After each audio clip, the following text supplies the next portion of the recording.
All right, buddy. Everybody, we're back. I'm going to try to wrap it up in this short video. Uh, During this time period, um, federal law enforcement began to expand. Um, Created in 1870, the Justice Department by the Progressive era would also be responsible for investigating antitrust violations, fraudulent land sales, crimes on Indian reservations, the shipment of stolen goods from one state to another, and violation of national banking laws. So you can see how their role began to increase. And as a result, the Bureau of Investigation, which again later becomes the FBI, began to assume a much more important role in terms of the federal law enforcement agency that was developed. Um, so that is probably the biggest thing I want you to get out of this little section on federal law enforcement is that it began to grow as more federal crimes were passed by the Congress. Then the influence of the Bureau of Investigation became even more important in terms of its overall role within the law enforcement branch of the federal government. The book talks a little about J. Edgar Hoover, who, as you know, became the director of the FBI for several decades um, and was very influential and a very powerful individual in terms of running that particular department. So you can read that section on your own, but just understand that it began to increase during this time period. The book talks about state police, and there are different types of state police models. And for a long time, state police were sort of absent from the law enforcement development of the criminal justice system. However, during this time period, we began to see the push for uh, state police of some sort. And when I talk about different models, is some states, for example, like California, we have a California Highway Patrol, and so their function is somewhat limited. Primarily, we know them as CHP officers on the freeway, investigating accidents, writing tickets, and so forth. The California Highway Patrol is also tasked with protecting government buildings and the state capitol and so forth. It used to be handled by the California State Police, and that merged with the California Highway Patrol some years back. But that's one model. Other states, such as Pennsylvania and New Jersey, have different models where state police basically patrol those remote areas, often associated with the county sheriffs, because in some states the county sheriff is strictly a custodial position. So in some states, a state police might investigate a homicide where you would not find the California Highway Patrol investigating a homicide unless it was, a drunk driver, his third or fourth time out where he, ends up killing somebody and they try to charge him for second degree murder. But other than that, the typical type of homicide that we think about is handled by, local or county police or county sheriff's department. The book talks about women and minorities and the fact that during this time frame, both women and minorities began to make progress in the law enforcement profession, probably not as fast as some would have liked, but nonetheless, that was taking place. Technology, never underestimate technology, even back then, going from call box to telephone to telegraph to teletype writer, which allowed the facsimile of photos of criminals, from bicycles to cars, police radios, fingerprint classification, modern polygraph, and so forth. So technology began to play a significant role as law enforcement became more efficient at what they did. And so these were the tools of the trade back then, the technology that provided the advancement. And so law enforcement began to embrace those technology, embrace that technology, and became more efficient, if anything else. I would tell you the teletype machine, even when I started in 1973 as a police cadet, teletype machine was a key way of still getting information out to other law enforcement agencies. That was via the teletype machine. Okay. A little bit about corrections, progressive in the transformation of prisons. Chief among the criminal justice-oriented reform movements of the progressive era were attempts to transform the prison system. In this new climate, the important correctional innovations of probation, parole, and indeterminate sentencing flourished. Okay, so indeterminate sentencing is where a person would be sentenced, for example, a period of 5 to 10 years. In other words, it's indeterminate. And indeterminate sentencing has always been tied to rehabilitation, meaning that if a person does good in prison and if a person makes honest efforts to correct his behavior, then he may get out early, 5 years or 6 years.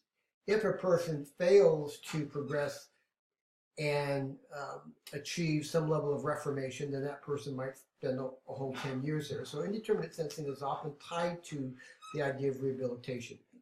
But during this period of time, we began to see a rise in prison population. So as society became more complex, more laws were passed, more people committed more offenses, and we began to see the inmate population swell by 62%. So from 1870 to 1904, our prison population, state prison populations, grew by a whopping 62%.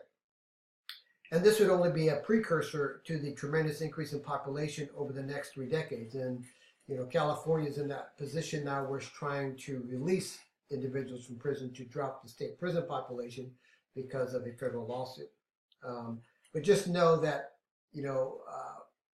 prison population began to increase. Again, when you create more laws, you create more criminals. And so we began to see that increase.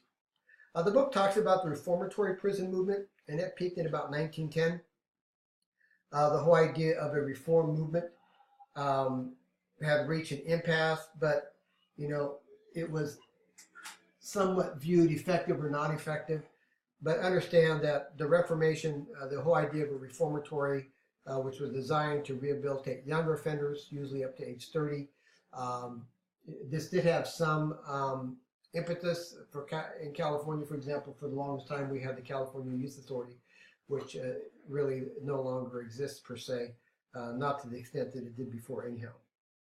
So we began to see this level of increase in prison population over this period of time. Okay, so you can take a look at that and the level of reform that progressives were considering.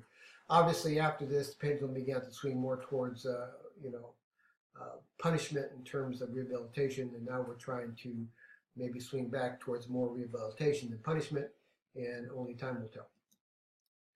You could take a look at Thomas Osborne. He came up with the quote that prison must be an institution where every inmate must have the largest practical amount of individual freedom, because it is liberty alone that fits men for liberty. So obviously he was more for rehabilitation, but just understand as you read about him and his influence during this time period, what we're going to see here in terms of federal prison system is you're going to begin to see the creation of federal prisons. Prior to the early 1900s, federal prisons were housed in state prisons. With the rise in federal prisoners, it resulted in the creation of federal prisons, one of the first being the Atlanta Penitentiary in 1902. And so now federal prisons are throughout the country and are obviously designed to house those people convicted of federal crimes in federal court. So again, we began to see this increase. So as we created more crimes related to federal violations of the law, we had to have a place to put these people, and so you began to see that increase in the federal prison population. Now, in terms of crimes and punishment, prior to World War I, Americans were becoming increasingly concerned with the rising crime problems.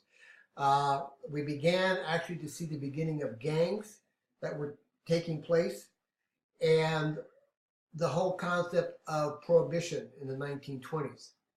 The thing that happened, unfortunately, with prohibition was that we began to see an undermining of public respect for law and government because of the level of corruption that was taking place. So again, one of the worst calamities for police reform was the implementation of national alcohol prohibition with the passage of the Volstead Act in 1920. Extensive corruption of politicians, police, and other officials in this era seriously undermined public respect for law and government. Now, in terms of capital punishment, you could take a look at that, but capital punishment for the longest time was one of those things that progressives were concerned about. But once capital punishment was brought indoors, so to speak, in other words, you no longer have public hangings, the progressives focused on other social issues. But the other thing here is that the introduction of the electric chair in 1860. And so the whole idea of capital punishment is still debated today in terms of states that have it and don't have it, its effectiveness. Is it done for retribution, or is it done as a means of deterrence? That's still up for debate. So in terms of American violence, years around World War I saw an increase in racial tension and violent crimes. Again, police use of firearms began in earnest during this period of time. And firearms training, because of the amount of crime associated with firearms. So even during the 1900s, 1920s, we began to see that begin to take place. When we talk about acts of terrorism, for example, one of the first acts of terrorism occurred in the Wall Street bombings of 1920. So you can read about that in your textbook, in which several people were killed. But violence in America has a deep history. So you can understand and begin to appreciate where we've been and where we're at in terms of violence in this country. Race violence, we began to see race violence, disenfranchisement and discrimination of African Americans. We began to see a series of commissions developed in a lot of the major cities, Chicago, Philadelphia, New York, trying to understand the issue with race relations as a means of controlling crime and the violence, and try to implement some of those changes that these commissions recommended. So you can take a look at that and read against that. You'll begin to see the rise of the Ku Klux Klan, which was reorganized in 1915. And again, labor violence began to take place during this era. The United States has had the bloodiest and most violent labor history of any industrialized nations in the world. And so that is something that our criminal justice system had to learn to deal with. A lot of labor issue, labor violence, those type of crimes are often federal in nature, because oftentimes it involves more than one state. In other words, groups of people in different states. The bigger, the more common thing is when you think about the Teamsters Union and racketeering and those type of issues. So again, played a huge part in terms of some level of transformation of our criminal justice system during this period of time. So you could take a look at the closing thoughts. The progressive era, every state had completed the modern criminal justice system. In other words, we had probation and parole and all the other elements. So the modern criminal justice system was complete by the progressive era. Efforts to regulate morality led to a rise in organized criminal gangs and government corruption. The abolition of the death penalty took a back seat to changes in demographics and rise in poverty, civil rights, and political reform. So, one of the things that the progressives were looking to do was abolish the death penalty, but, other things took a front seat as this moved to the back seat, and often because it, as they say, was moved indoors. Executions were no longer public. There were key prison reforms, and we talked about those. We talked about probation, we talked about parole, we talked about indeterminate sentencing, those type of things. Prohibition required police to enforce a law that was almost impossible to enforce, but also triggered widespread corruption in police departments throughout the country. So anyhow, I do apologize if these were a little long, so these 3 short lectures didn't turn out to be as short as I thought they'd be. So, but I do appreciate it, and hopefully this helps as you work on your paper for this week. Again, if you have any issues, concerns, or questions, please don't hesitate to get a hold of me, and have a blessed week. Thank you. Bye-bye.